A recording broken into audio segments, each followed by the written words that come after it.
Hello everyone, welcome. आज के class में हम लोग लास्ट क्लास में डिस्कस कर रहे टॉपिक को ही कंटिन्यू करेंगे और हम लोग एक्चुअली कुछ न्यूमेरिकल क्वेश्चंस डिस्कस कर रहे हैं जो कि national income and related aggregates इस चैप्टर पे बेस्ड है, इस यूनिट पे बेस्ड है। यहाँ पे इस यूनिट में हम लोगों ने जो 3 मेथड्स डिस्कस किए हैं नेशनल इनकम को मेज़र करने के, उनमें से पहला method that is value added method, उस पर बेस्ड प्रैक्टिकल क्वेश्चंस को हम डिस्कस कर रहे हैं और आज भी हम उसी से रिलेटेड कुछ और प्रैक्टिकल क्वेश्चंस जो हैं वो डिस्कस करेंगे और देखेंगे कि कैसे अवेलेबल इंफॉर्मेशन के साथ हम कैलकुलेशन करके प्रॉपर तरीके से किसी भी इंफॉर्मेशन को इवैल्यूएट कर सकते हैं। ठीक है, तो चलिए शुरू करेंगे। सबसे पहला क्वेश्चन जो हम लेंगे यहाँ पे वो इंफॉर्मेशन ही है जो मैं यहाँ पे आपको डायरेक्टली लिख के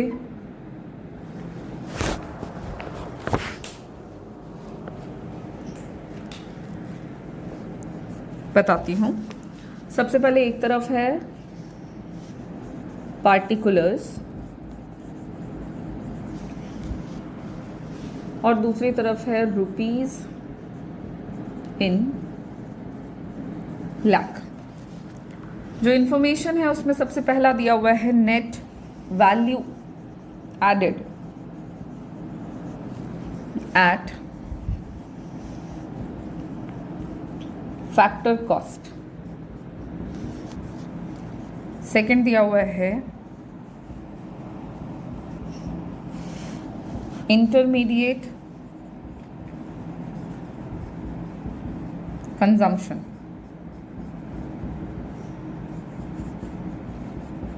अगला है एक्साइज ड्यूटी।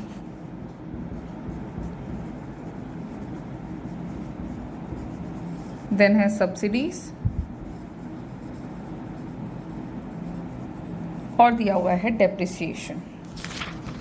ओके, वैल्यूज जो गिवन है वो कुछ इस तरह से है। नेट वैल्यू जो दिया हुआ है एट फैक्टर कॉस्ट वो है 100 lakhs, intermediate consumption is given as 75 lakhs, excise duty is 20 lakhs, subsidies are 5 lakhs and depreciation are 10 lakhs.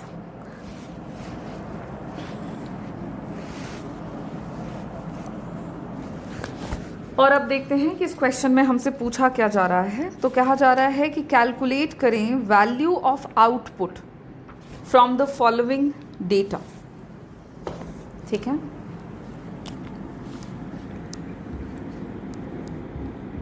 Solution जहां पे वैल्यू ऑफ आउटपुट पूछा जा रहा है। अब सबसे पहले तो ये याद करेंगे कि वैल्यू ऑफ आउटपुट हम निकालते कैसे हैं। ठीक है, तो वैल्यू एडेड मेथड में हम लोगों ने बहुत इनिशियली जब उस मेथड को इंट्रोड्यूस ही किया था तब हमने देखा था कि वैल्यू एडेड मेथड में किसी भी प्रोडक्ट का जो वैल्यू एडेड होता है वो एक्चुअली कैसे निकलता है। वहीं पे हम लोगों ने देखा कि वैल्यू ऑफ आउटपुट अगर हमको निकालना है तो सबसे पहले हमने क्या करना होगा कि जो भी नेट वैल्यू दिया है,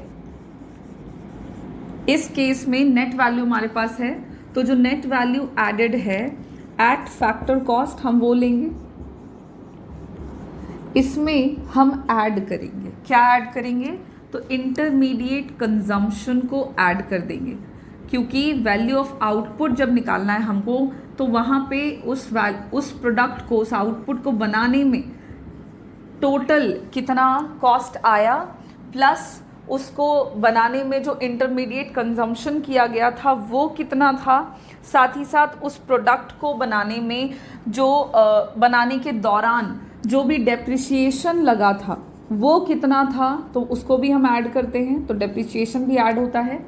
और इसमें क्या करेंगे कि कुछ अगर टैक्सेस भी गिवन है तो यहाँ पे एक्साइज ड्यूटी है जो प्रोड्यूसर ने पे किया या फर्म ने पे किया, और सब्सिडीज जो कि फर्म को मिले।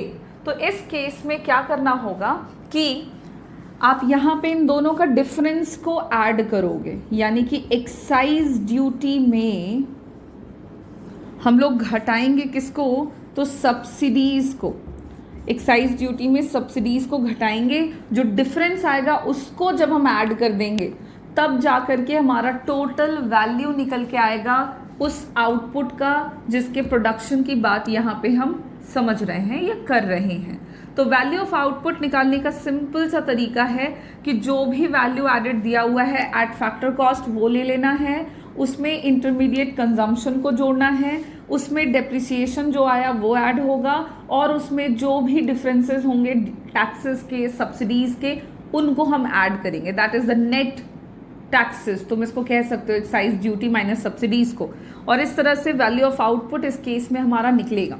ऐसा केस हमने कैसे बना दिया वैल्यू ऑफ आउटपुट निकालने के लिए? तो क्योंकि हमारे पास अवेलेबल इंफॉर्मेशन कुछ उसी तरह के थे, जहाँ पे एक तरफ नेट वैल्यू दिया हुआ है, दूसरी तरफ इंटरमीडिएट कंजम्पशन है, फिर एक्साइज ड्यूटी है, देन सब्सिडीज है और देन डेप्रिसिएशन है। तो क्योंकि ये सब कुछ है तो उसी के अकॉर्डिंग हमने कुछ इस तरह का एक स्ट्रक्चर फॉर्म बना लिया। अब जाके हम वैल्यू ऑफ आउटपुट जो है वो कैलकुलेट कर पाएंगे। Now putting all the values given in the question, net value added at factor cost are 100 lakhs plus intermediate consumption कितना दिया हुआ है 75 lakhs प्लस डेप्रिसिएशन है हमारे पास 10 lakhs का, प्लस करेंगे इसमें एक्साइज ड्यूटी है 20 lakhs, माइनस करेंगे इसमें सब्सिडीज दैट इज 5 lakhs, तो 20 माइनस 5। ओके, अब इसको सिंपली ऐड कर दें, देन आगे जाएगा हमारा 185 प्लस 20 में 5 जाएगा 15, टोटल आ जाएगा आपका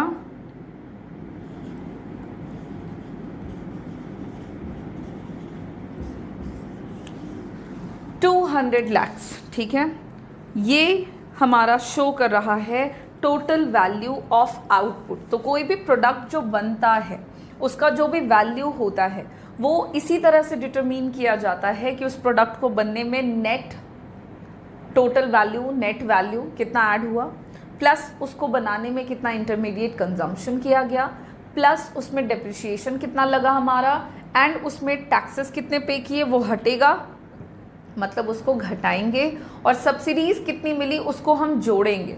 तो इस तरह से हम किसी भी प्रोडक्ट का वैल्यू एडेड मेथड की मदद से वैल्यू ऑफ आउटपुट या वैल्यू ऑफ प्रोडक्ट निकाल सकते हैं। एंड इन दिस केस इस क्वेश्चन का आंसर होगा 200 lakhs। ठीक है, वैल्यू ऑफ आउटपुट का मतलब हमेशा ग्रॉस वैल्यू होता है किसी भी प्रोडक्ट का एट मार्केट प्राइस।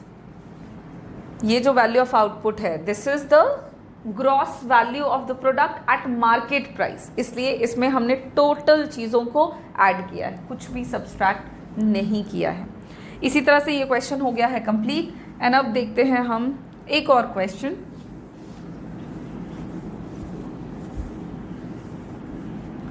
जहाँ पे मैं सिर्फ इन वैल्यूज़ को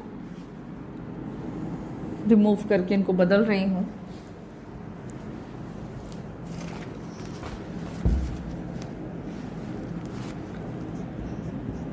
सबसे पहला जो पार्टिकुलर दिया हुआ है that is value of output, जो कि गिवन है 200 lakhs, ये भी डेटा लाख में ही है। फिर दिया है नेट वैल्यू एडेड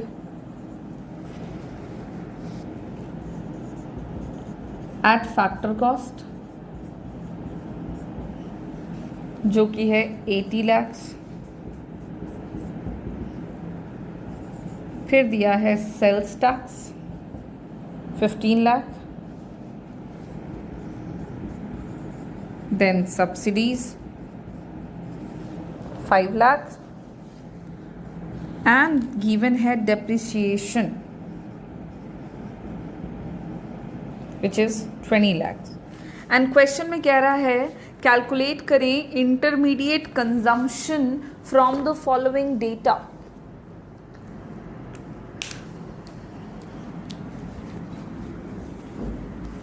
यहाँ पे आप देखोगे क्वेश्चन में जो जो पार्टिकुलर्स दिए हुए हैं उसमें नेट वैल्यू भी दिया हुआ है and total value of output भी दिया हुआ है।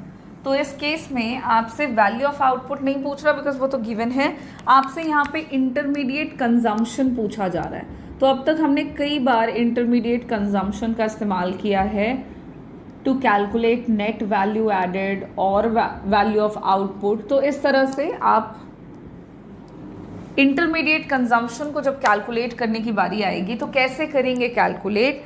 तो चूंकि अभी अभी आपको बताया कि जो वैल्यू ऑफ आउटपुट है ये आपका एक्चुअली क्या होता है, तो ये आपका ग्रॉस वैल्यू एडेड होता है, ठीक है। ये एक्चुअली आपका ग्रॉस वैल्यू एडेड होता है एट मार्केट प्राइस।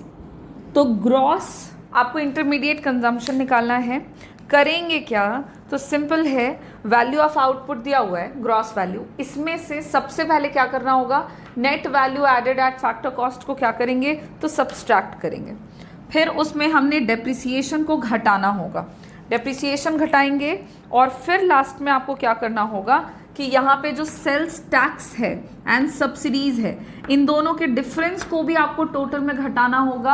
आप वैल्यू ऑफ आउटपुट यानी कि ग्रॉस वैल्यू में जितने भी टर्म्स दिए हुए हैं यहाँ पे जो हमारे काम के हैं, लाइक डेप्रिसिएशन हो गया, नेट वैल्यू हो गया, या फिर टैक्सेस हैं, सब्सिडीज हैं, इन सबको सब्सट्रैक्ट करोगे तो इंटरमीडिएट कंजम्पशन निकल के आएगा। जरा देखें कैसे निकालना है इंटरमीडिएट कंजम्पशन। तो सबसे पहले लेंगे हम value of output. Value of output में मैंने कहा घटाएंगे क्या, net value added at factor cost को, net value added at factor cost को। इसमें हम घटाएंगे एक बार फिर से डेप्रिसिएशन को। इससे पहले वैल्यू ऑफ आउटपुट निकालना था तो हमने सारी चीज़ों को जोड़ा था, इंटरमीडिएट कंजम्पशन क्वेश्चन में गिवन था, उसको भी जोड़ा हुआ था हमने। यहाँ पे सब कुछ दिया हुआ है, नेट भी दिया हुआ है, टोटल वैल्यू भी दिया हुआ है, डेप्रिसिएशन भी है, टैक्सेस भी हैं, और इंटरमीडिएट कंजम्पशन पूछ रहा है। तो वो निकालने के लिए हमने क्या करा कि डेप्रिसिएशन को जोड़ दिया, अब बच गए हमारे दो इन्फॉर्मेशन, उसको भी हम सब्सट्रैक्ट करेंगे लेकिन हम उसका डिफरेंस लेंगे, यानी कि सेल्स टैक्स कितना पे करा गया और सब्सिडीज कितनी मिली, इसका डिफरेंस पहले निकालेंगे और जो डिफरेंस आएगा उसको हम घटाएंगे टोटल वैल्यू में, ठीक है। अब यहाँ पे सिंपल है, आपने सारे वैल्यूज जो गिवन है क्वेश्चन में उसको पुट करना है। So value of output given है 200 lakhs minus net value added at factor cost is 80 lakhs minus depreciation दिया हुआ है which is 20 lakhs minus under bracket sales tax is 15 lakh and subsidies are 5 lakhs। So 15 minus 5 कर देंगे। Then यहाँ पे तुमने क्या करना है, सो 200 minus minus plus, so sine रहेगा माइनस का, बड़े वाले के साथ का जो साइन है वो रहेगा, but minus minus plus, so it is 100 minus 80 plus minus 20, so that is minus 100 minus 15 में 5 गया तो 10 बचा। अभी क्या करना है, 200 again minus minus plus, but sign रहेगा बड़े वाले डिजिट का, तो 100 के साथ माइनस का साइन है इसलिए साइन उतर गया, और 100 में 10 ऐड करेंगे तो 110। अब आपको 200 में 110 घटाना है, टोटल आ गया आपका 90 lakhs and this is the intermediate consumption जो कि हमारा इस क्वेश्चन का आंसर बनता है। अब यहाँ पे आपने देखा कि कैसे अगर टोटल वैल्यू निकालना हो तो सारे वैल्यूज़ को जोड़ देंगे, कैसे अगर नेट वैल्यू निकालना हो तो निकालेंगे, और अगर इंटरमीडिएट कंजम्पशन वगैरह निकालना हो तो उसको भी हम कैसे निकालेंगे वो भी हमारा इस क्वेश्चन से क्लियर होता है। बस आपको ये ध्यान में रखना है कि इन्फॉर्मेशन किस तरह के गिवन है, क्या क्या दिया हुआ है और क्या पूछा जा रहा है, अकॉर्डिंग टू दैट हमने काम करना है। और ये सारे क्वेश्चंस वैल्यू एडेड मेथड पे बेस्ड हैं, इसलिए हमारा कैलकुलेशन इस तरह का हो रहा है। तो इनकम से रिलेटेड या एक्सपेंडिचर से रिलेटेड टर्म्स जो हैं वो अगर यहाँ पे गिवन भी होते क्वेश्चंस में तो उसको हम इंक्लूड नहीं करते, ठीक है। चलिए एक दो क्वेश्चंस और हम डिस्कस करेंगे।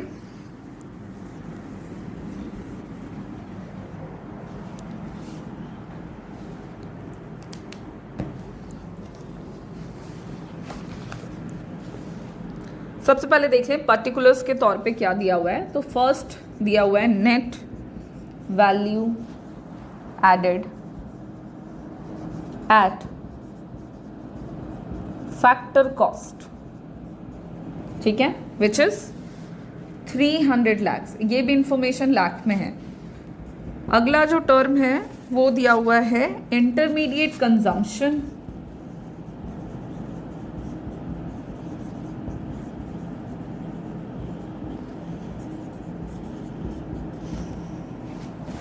which is 200 lakhs। फिर दिया हुआ है indirect taxes, that is 20 lakhs।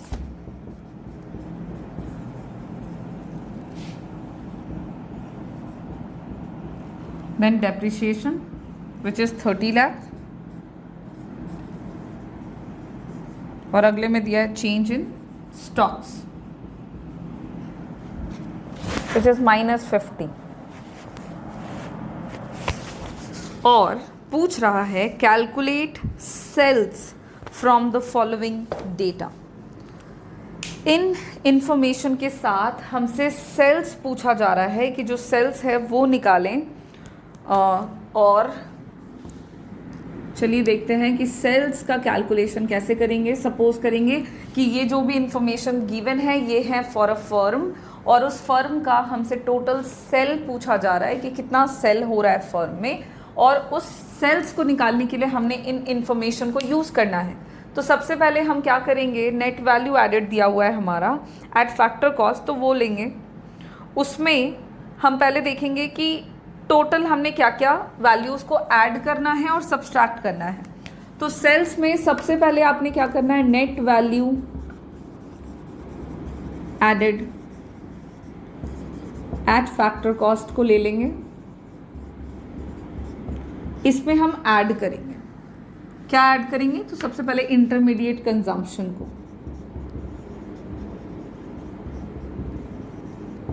जो कि सेल्स मींस टोटल जो भी आउटपुट का प्रोडक्शन हुआ उसकी बिक्री, तो इसमें इंटरमीडिएट कंजम्पशन ले लेंगे और उसका मनी वैल्यू एक्चुअली निकालना है, इसलिए हम सारे वैल्यूज को फिलहाल ऐड कर रहे हैं। अब इसमें हम और भी चीज़ों को ऐड करेंगे, जैसे कि डेप्रिसिएशन को ऐड करेंगे इसमें हम, तो डेप्रिसिएशन भी ऐड हो जाएगा। और क्या करेंगे, तो देखो हमने कौन कौन सा डिजिट ले लिया, नेट वैल्यू ले लिया, इंटरमीडिएट कंजम्पशन ले लिया, डेप्रिसिएशन हमने ले लिया, बच रहा है indirect taxes and change in stock. तो जो इनडायरेक्ट टैक्सेस हैं, क्योंकि यहाँ पे सब्सिडीज गिवन नहीं है, तो ये इनडायरेक्ट टैक्सेस ऐड हो जाएगा एज इट इज। सब्सिडीज भी अगर दिया रहता तो हम दोनों का पहले निकालते डिफरेंस और फिर नेट इनडायरेक्ट टैक्सेस को हम ऐड करते। क्योंकि नहीं गिवन है तो इनडायरेक्ट टैक्सेस को हमने एज इट इज ले लिया और उसको भी हमने ऐड कर दिया किसमें, नेट वैल्यू में। और फिर एक डिजिट बचता है आपका, that is changes in stock. और जो स्टॉक का चेंज है उसको हमने क्या करना है, तो वो हम एक्चुअली टोटल वैल्यूज में सब्सट्रैक्ट करेंगे, घटाएंगे। चेंज इन स्टॉक को हम क्या करेंगे कि टोटल वैल्यूज जो भी है, नेट वैल्यूज वगैरह, उसमें हम उसको क्या कर देंगे, घटा देंगे। और इस तरह से जो फर्म है उसका सेल निकल कर आ जाएगा। तो चलिए कैलकुलेट करते हैं वैल्यूज को पुट करके। Net value added at factor cost given है 300 lakhs plus intermediate consumption is also given as 200 lakhs plus depreciation कितना दिया हुआ है 30 lakhs प्लस इनडायरेक्ट टैक्सेस है 20 lakhs और माइनस करेंगे इसमें चेंजेस इन स्टॉक को, दैट इज -50।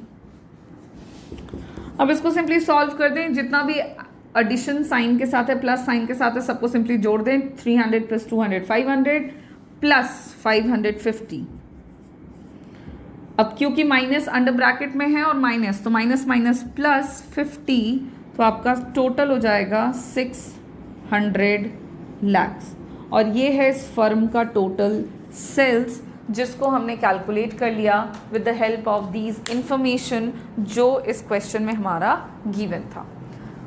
तो आज हमने थोड़े वैरायटी के क्वेश्चंस डिस्कस करे हैं कि भाई कैसे आप अलग अलग टर्म्स को निकाल सकते हैं, कैलकुलेट कर सकते हैं। देखो, देखा जाए सारे सिंपल ही है, सारे सिमिलर टाइप के ही है। तुमने क्या करने हैं, तो जो चीज़ें गिवन है उसी हिसाब से आपको कैलकुलेशन कर लेना है। अगर ये इस तरह के इन्फॉर्मेशन दिए हों और आपसे डेप्रिसिएशन पूछा जाए वो भी निकल जाएगा। अगर नेट वैल्यू दिया हुआ है तो इंटरमीडिएट कंजम्पशन दिया हुआ है तो इंटरमीडिएट कंजम्पशन निकालना है तो वो भी हम निकाल लेते हैं। इसी तरह से टोटल वैल्यू निकाल सकते हो, नेट वैल्यू निकाल सकते हो। As per the question and available information आप बहुत आसानी से क्वेश्चंस जो हैं उसको सॉल्व करके जो भी इंफॉर्मेशन आपसे पूछा जा रहा है वो आप निकाल के बता सकते हैं। तो आज के क्लास को हम इसी क्वेश्चन को फिनिश करने के साथ फिनिश कर देते हैं। नेक्स्ट क्लास में हम इसके अलावा और भी टाइप के कुछ क्वेश्चंस जो हैं वो डिस्कस करेंगे। Thank you.